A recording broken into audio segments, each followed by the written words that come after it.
Good morning, children. Now let us continue with the chapter pricing decision. That is how the prices are set for a product.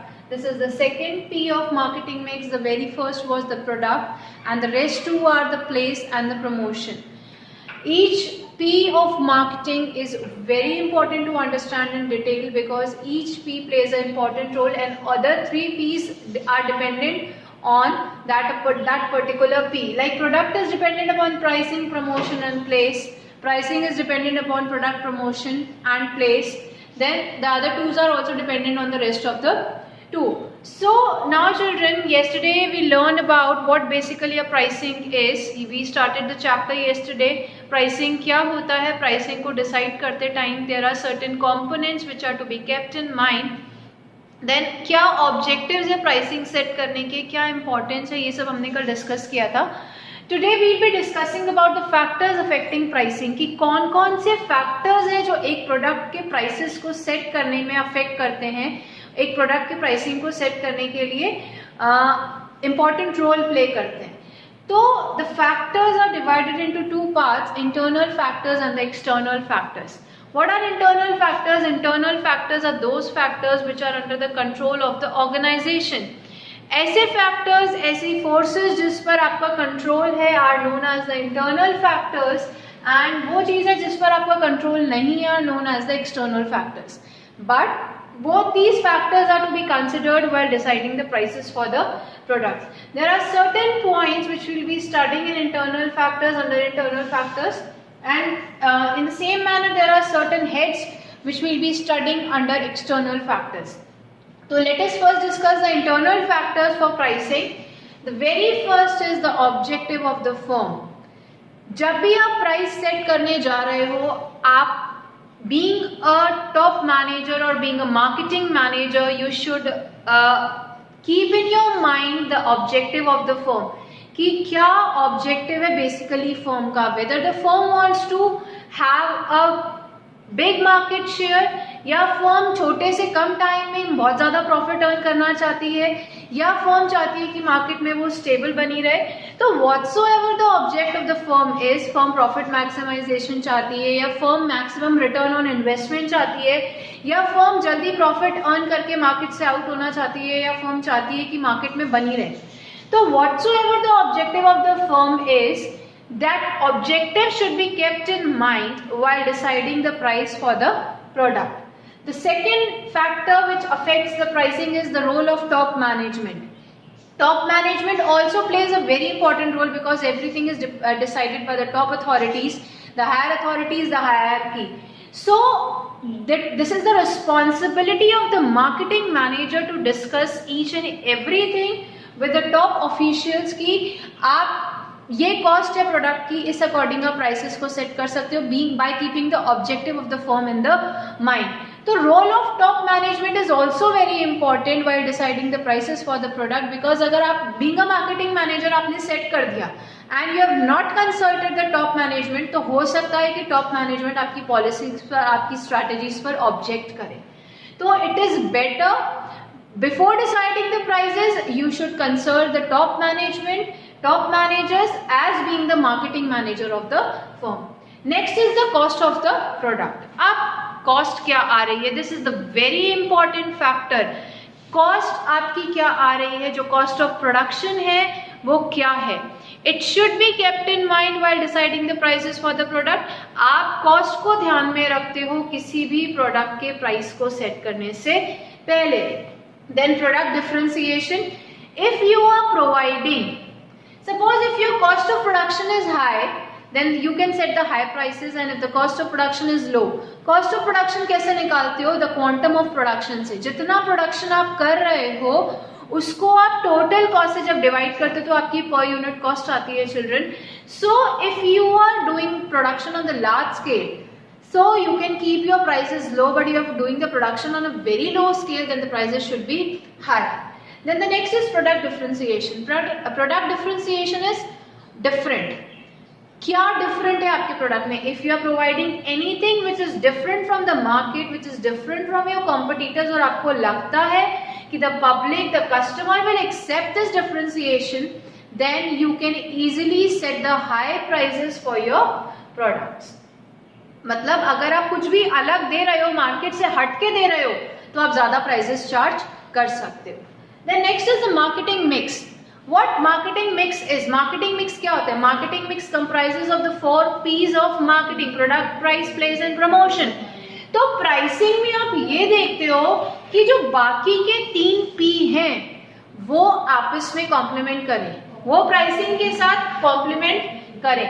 That means जो बाकी की costing आ रही है बाकी के 3 P's पर, वो कॉस्टिंग आपकी जो है प्राइसिंग से कवर होनी चाहिए. Then children, the next is the size of the organization. If the size of the organization is large, then that means the expenses will be large. But if the production is also large, then the prices low prices can be set, and the vice versa can be there. That means the pricing also depends upon the size of the organization. Next is the location of your organization. आप देखते हो जो vegetable vendors होते हैं, generic products की मैं बात कर रही हूँ. Generic products are those products in the last chapter we have already studied जिनका कोई ब्रांड नहीं होता. तो इफ जेनेरिक प्रोडक्ट्स हैं जिनका कोई ब्रांड नहीं है, वेजिटेबल वेंडर्स हैं, if you are they going to a good locality, they are going to a posh area, तो वो उस तरीके से सेल करते हैं. But if they are going to a area which is like a slum area और anything else, then they sell the things in that way. तो आपकी जो लोकेशन है जहां पर आप सेल करोगे, that also matters a lot. Means if you are selling the things in the urban areas, you can sell the things at the high prices, but if you are selling the things in the rural areas, you have to sell them at the low prices. So location also matters. Like आप देखते हो जो भी fruit vendors होते हैं, अगर उन्होंने अशोक नगर में अपनी शॉप लगा रखी है, that means they are selling on मनचाहा रेट्स दे सेल. बट अगर आप वहीं जाओ देखो कि जो चौक के वेंडर्स हैं या, तो वहां पर रेट का there is a vast difference. तो लोकेशन का फर्क पड़ता है. Next is the nature of the product.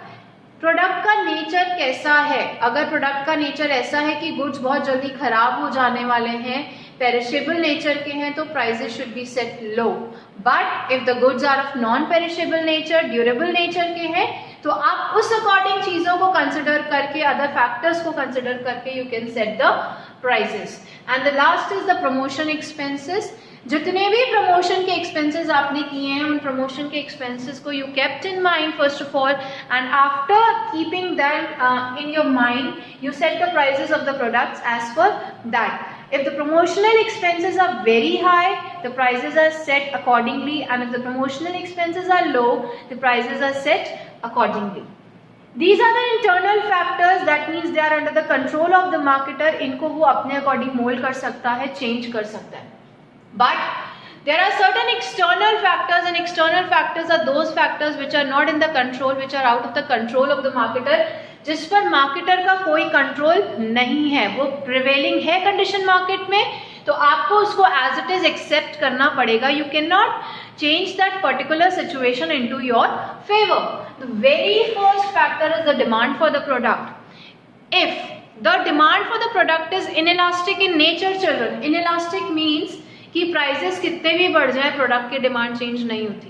Like if I talk about salt, if I talk about tomato, if I talk about potato, if I talk about onion, if I talk about sugar, ये ऐसे products हैं जिनकी demand inelastic nature की है.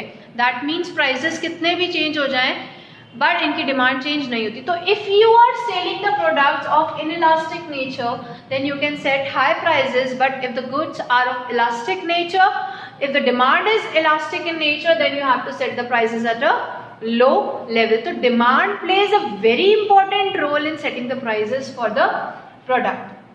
Then children, the second factor is the buyer's behavior. कभी कभी क्या होता है, किसी कस्टमर को आपके प्रोडक्ट की आदत हो जाती है. आप जाते हो, अगर आपको किसी प्रोडक्ट की आदत है, if you are doing, if you are using a deo of a particular brand, और आप शॉप पे गए, आपको वो नहीं मिला, तो आप वो नहीं लेकर आते, कुछ और नहीं लेते, because you can not compromise. आप वेट कर लेते हो, आप शॉपकीपर को बोलते हो I will come after 2 days and I will purchase. Girls kajal लेने जाती है, उनको वो ब्रांड का नहीं मिलता, what they do, they come back. हम कॉम्प्रोमाइज नहीं करेंगे, एलर्जी हो जाएगी आईज में, आईज खराब हो जाएंगी. तो बायर बिहेवियर पे भी आपकी प्राइसिंग स्ट्रैटेजी डिपेंड करती है children. If the customer is habitual buy your product, you can set high prices. क्या है, Lakme is also giving the same kajal which Blue Heaven is giving. Only there is a brand, only there is a habit for the product. That's why there is a price discrimination between the brand provided by the Lakme and the Blue Heaven. Then competition in the market. बहुत बड़ा role play करते हैं आपके competitor. Same product अगर आपके competitor L18 का काजल बहुत कम rate पे आता है, लैक्मे का काजल बहुत ज्यादा आता है स्मज फ्री, तो कंपटीशन मैटर्स अ लॉट. तो आपको क्या करना पड़ता है, if you have to be in the market, if you want to stand in the market, you have to fight the competition and keeping the competition in mind, you have to set the prices for your product. तो competition को भी आपको ध्यान में रखना पड़ता है. Then the next factor is कि आपको रॉ मटेरियल किस रेट पे सप्लाई हुए हैं, आपके जो सप्लायर्स हैं वो आपको क्या दे रहे हैं, whether they are giving you the discounts, whether they are giving you the credit facilities, whether आप उनको एडवांस पेमेंट दे के रॉ मटेरियल्स खरीद रहे हो. ये सब फैक्टर्स आपको ध्यान रखने पड़ते हैं प्राइजेस को सेट करने में. अगर आप एडवांस दे के रॉ मटेरियल्स खरीद रहे हो तो आप हाई प्राइजेस सेट करोगे, पर अगर आपको क्रेडिट फैसिलिटी मिल रही है पीछे से तो आप लो प्राइजेस भी सेट कर सकते हो कि आपको पीछे बाद में पेमेंट करना है. Then your economic condition, market में क्या कंडीशन प्रेवेलेंट है इस टाइम पे. There is a total slum in the market. आप देखो, आपने कभी नहीं सुना होगा कि the onions are selling at a rate of ₹10 per kg. It's a very low price just because of the market condition. Market condition ऐसी है, स्लम है. जब मार्केट में इन्फ्लेशन होता है, इन्फ्लेशन मीन्स महंगाई होती है, when the value of money is low and prices are high, तो उस टाइम पर आप अपने प्रोडक्ट्स की कमोडिटीज के प्राइसेस को हाई कर सकते हो. But when there is a bearish trend जो अभी चल रहा है, उस टाइम पर you have to keep the prices at a low rate. Then children, government regulation. Government regulate करती है बहुत सारी चीजों के प्राइसेस. देखते हो ना आप, किसानों को गवर्नमेंट रेगुलेट करती है प्राइसेस को. तो क्या है गवर्नमेंट रेगुलेशन, कभी कभी सर्टेन आइटम्स की चीजों में गवर्नमेंट इंटरफेयर करती है. तो उस कंडीशन में जहां पर गवर्नमेंट इंटरफेयर कर रही है, आपकी कमोडिटी ऐसी है जिसमें गवर्नमेंट इंटरफेयर करेगी, वहां पर आप हाई प्राइसेस सेट नहीं कर सकते हो. और अगर कमोडिटी ऐसी है जहां there is no government regulation, no government interference, you can set the prices accordingly.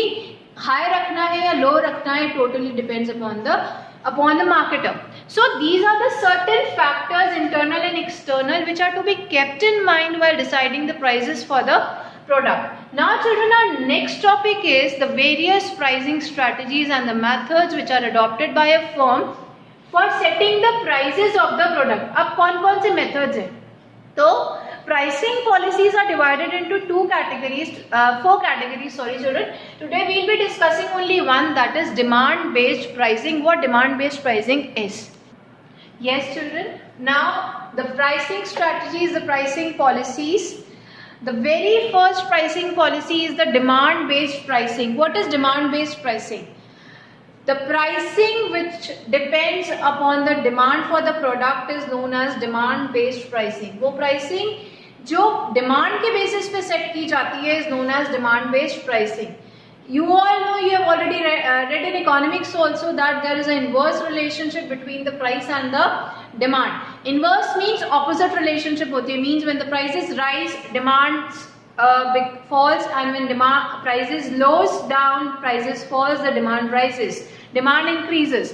तो कोई भी जो फर्म होती है वो अपने प्राइसेस को तब सेट करती है कि वो एक कर्व देखते हैं between the supply and the demand, and जहां पर वो दोनों मीट करते हैं, that particular point is decided at the price for the product. कभी कभी क्या होता है, आपके पीछे से क्या सप्लाई आ रही है, सप्लाई इंक्रीजेस, ठीक है, तो उससे, और डिमांड पहले कम थी और सप्लाई ज्यादा थी, तो आपको प्राइसेस कम रखने पड़ते हैं. पर अगर आपकी पहले क्या था, डिमांड ज्यादा थी, सप्लाई कम थी, तो आप क्या कर देते हो, प्राइसेस को राइज कर देते हो. तो आप क्या करते हो, दोनों चीजों को कंसिडर करके चलते हो, your demand and your supply, for deciding the prices. The second thing is like, अगर इनइलास्टिक प्रोडक्ट है, इनइलास्टिक डिमांड है, तो उस कंडीशन में आप प्राइसेस हाई रख सकते हो. बट अगर इलास्टिक डिमांड है तो आपको प्राइसेस को लो रखना पड़ेगा. लाइक ब्रेड वगैरह की अगर हम बात करें तो इन पर कभी भी डिमांड का या प्राइसेस का कोई भी फर्क नहीं पड़ता है. तो let us see children, This is the supply, this is the demand curve and this is the supply curve. Let me rub this and let me draw it once.